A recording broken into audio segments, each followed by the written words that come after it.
We claim that we follow Rasulullah sallallahu alayhi wasallam. Brothers tell me all the time, cuz I'll die for his honor. Wallahi, I'm ready to die for his honor. I say, well, mashallah, may Allah subhanahu wa ta'ala reward you for such a noble intention. But brother, wallahi, I don't need you to die for his honor. I need you to live for his honor. I want you to live like him sallallahu alayhi wasallam. Your beloved prophet. And of course, you see, this is the side of Rasulullah that we don't want to talk about.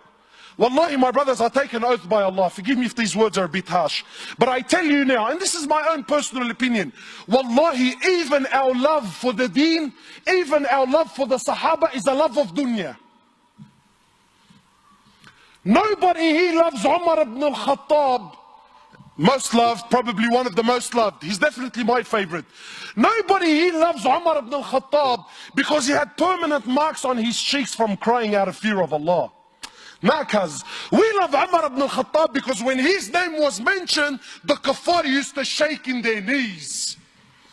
No one loves Umar ibn al-Khattab because he had permanent marks on his shoulders. Why? Because he was servicing the community in the late hours of the night when everyone was asleep and wasn't watching.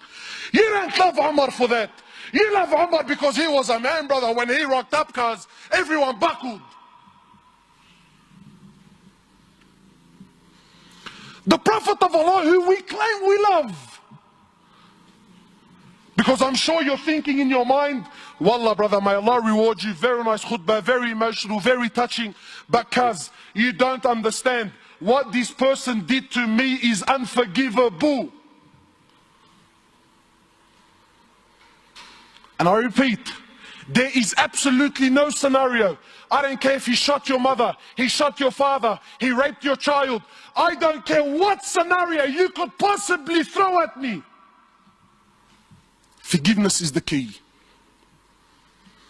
The Prophet of Allah for 13 years in Mecca, live this with me, 13 years in Mecca, prosecuted, harmed, sworn at, spat at, had dust thrown in his face. They killed his companions. For what? For what? What crime did he do? What crime did he do? What? He looked at someone's sister? What? He didn't cough up his money at the end of the business transaction? What crime did he do? 13 years. They boycotted him and his family for 3 years. Sahaba said we were eating the leaves off the trees until our droppings became like the droppings of animals for 3 years. For what? What crime? They divorced his daughters. Sumayya radiallahu in front of the Prophet, publicly. I'm not telling you, Allah, you know what, that they started sending around a WhatsApp video about what. No. Publicly, live, in front of the Prophet and his companions, they grabbed Sumayya, a woman. They grabbed her publicly. They opened her legs in front of her husband and her son, and they rammed a spear into her private parts until they killed her. They exiled him from his land, Mecca. Exiled him for 18 months in Medina. 18 months he was crying. Why? Because he was missing the Kaaba so much. They stabbed his pregnant daughter. As a result, she lost her child. 8 or 6, a few months later, she ended up dying in Medina. He buried every one of his children while he was alive, except for Fatima. In Uhud, you know, it's one thing to go to war and kill. That's fine, he killed the man. In Uhud, they massacred the dead. His uncle Hamza, they cut his nose off, they cut his ears off, they ripped his liver out. Hind took a bite from his liver and spat it on the floor. Sahaba said when the Prophet of Allah seen Hamza, we never seen him cry like he cried when he seen his uncle Hamza. In narrations, he prayed janazah for his uncle 70 times. So much hurt and so much pain. For years. And then when Fatah Makkah came, and now he comes back victorious. with an army of 10,000 companions, an army the which Arabia never seen in their lives. Men who at the drop of a word were happy to give their lives just to see him smile.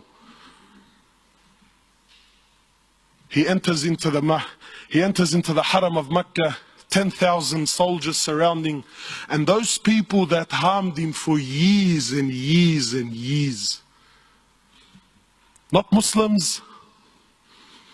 And I'm asking you to forgive your Muslim brother. God forbid I should ask you to forgive kafar. I'll be labeled on the payroll, scholar for $1. Wallahi, you mop the floor with me. So I'm not even going to dare to go down that road. God forbid we should follow the sunnah of Rasulullah sallallahu alaihi wasallam. No way, brother. He enters into the haram, 10,000 soldiers surrounding the haram. Those people that harmed him for years and years. Where are they going to go now, bro? Talk about the tables turning, huh? So he looks at them. And he says to them, and what do you think I will do with you today? What do you think I will do today? They said, you're an honorable, generous person, the son of an honorable, generous person. The Prophet of Allah turns around and says to the kuffar, اذهبوا فأنتم الطلقاء. Go, every single one of you are free, I forgive you.